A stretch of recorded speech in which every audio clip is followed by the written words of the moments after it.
Hey Reptilians, welcome back. Today I'm bringing you part 2 of my top 10 favorite reptiles in video games. We'll be slithering our way through the scaliest of the scaliest, numbers 1 through 5. If you missed part 1, you might want to go back and check that one out first. I'll leave a link in the video description if you want to go do that. Have you checked out part 1 yet? Good. Without further ado, let's get things rolling with number 5. Number 5. Remember the 90s? It was a simpler time. Well, at least if you were a kid in the 90s like I was. Hey, I'm a really old bearded dragon, okay? Back then, the dominant form of video game was the wisecracking, fast-talking mascot platformer. It all started with Sonic the Hedgehog, and then we got Arrow the Acrobat, Awesome Possum, Rocky Rodent, Crash Bandicoot, and even Bubsy. See a pattern yet? They're all stinking mammals. Not to worry though, because in 1995, reptile lovers finally got a mascot platformer of their own. Gex was released by Crystal Dynamics for the 3DO console and then ported to PlayStation and Saturn within the same year. It starred a TV and movie-obsessed gecko as he ran and jumped his way through 24 levels of side-scrolling action. The game featured 5 worlds, each based on different TV genres, and through the power of the CD-ROM drive, the eponymous gecko would consistently pipe up with various pop culture-related quips. Lock and load, little lizard! Gex was successful enough to net 2 full sequels, which swapped out the side-scrolling for full 3D gameplay on the PlayStation and Nintendo 64. In the third game, Gex 3 Deep Cover Gecko, Gex is tasked with rescuing his girlfriend, Agent Extra, voiced by Playboy model Marlise Andrada. Let's not think too hard about the details of that relationship. Number 4. I told you before that Ukulele's Yuka would not be the only character on this list designed by artist Steve Males.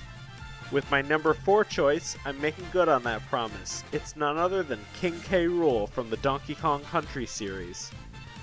K. Rool is the second crocodilian on this list and the first villain. He's also a fashion icon.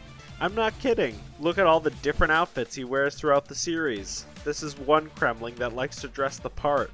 K. Rool is the sworn enemy of the Kong family. In the first game, he steals the Kong's banana hoard and must be fought on his pirate ship, the Gangplank Galleon. In the second game, he kidnaps Donkey Kong himself, and by the third game, he's captured both DK and Diddy, leaving the DK crew so thinned out that Kiddy Kong has to step in to help save them. Kiddy Kong! By Donkey Kong 64, he's given up on the kidnapping schemes and tries to just blow up the whole island. Ruthless and efficient. Of course, he's ultimately thwarted by the Kongs, but at least the guy's got bars. Looky here, look what I got! Don't think I won't let little Diddy drop! On second thought, maybe I get why this guy hasn't seen much success. Number 3. DK's nemesis K. Rool was the first villain on our list, but not the last. Right above him at number 3 is the nemesis of DK's old nemesis, Bowser. Wait, that's confusing. Bowser is the king of a turtle-like race called the Koopas, and he derives his appearance from the real-world alligator snapping turtle. He's been going toe-to-claw with Mario since the original Super Mario Bros. On the NES. To be honest, it would have been easy to talk about the awful, terrible, evil things Bowser has done, most of which involve kidnapping Princess Peach over and over again, but that's been done ad nauseum. Instead, I'd like to show another side to the Koopa, a look behind the shell, if you will. First of all, Bowser is a family man, siring a son, Bowser Jr., as well as opening his home to 7 adopted children, Larry, Morton, Iggy, Roy, Lemmy, Ludwig, and Wendy O. As far as we know, Bowser is a single father of 8, which must be a tremendous burden for one Koopa. It's no wonder, then, that he's tried multiple times to create some stability for his family by getting a well-paying job and bringing a second parent into the mix. Bowser is also a lover of sports and games, frequently putting aside his differences with Mario and friends to enjoy a quick tennis match, a round of golf, or even a lap around the go-kart track. We see where his true loyalties lie whenever real evil threatens the Mushroom Kingdom. On multiple occasions, he's fought alongside Mario, Peach, and others to defend their home from those who would do it harm. So I'll ask you again, is Bowser really such a bad guy? Mario! How dare you disturb my family vacation? Oh, never mind. I take that back. Bowser's a creep. Number 2. There are so many great reptiles in the Pokemon series. All 3 starters from the original game are reptiles, and there's countless others. That being said, there was really only ever one choice of Pokemon that could make it onto this list. At number 2, we have the fearsome Charizard. Now wait just 1 second, I hear you say. You specifically said no dragons. Charizard has wings, it breathes fire, it's a dragon. Ah, but is it? Pokemon has a whole dragon type built into the gameplay, and yet Charizard is categorized as fire flying. That means by the game's own logic, it is not a dragon. Alright, I kinda cheated a bit on this one, but can you blame me?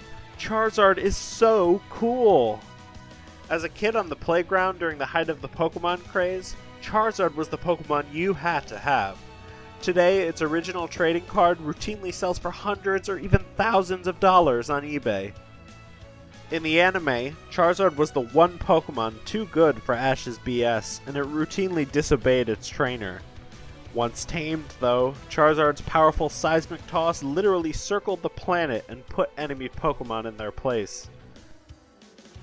Pokemon fans today may be feeling a bit of Charizard fatigue, since with multiple Mega Evolutions, a Gigantamax form, and other special attention from the Pokemon Company, it often steals the spotlight from other Pokemon.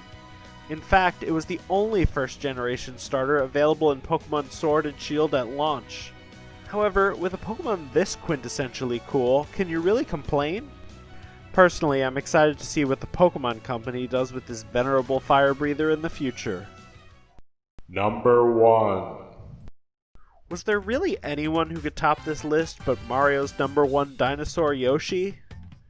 Not only has Yoshi been accompanying the portly plumber on adventures since he's been in diapers, but Yoshi has starred in a number of his own escapades as well, making him a prime pick for this list.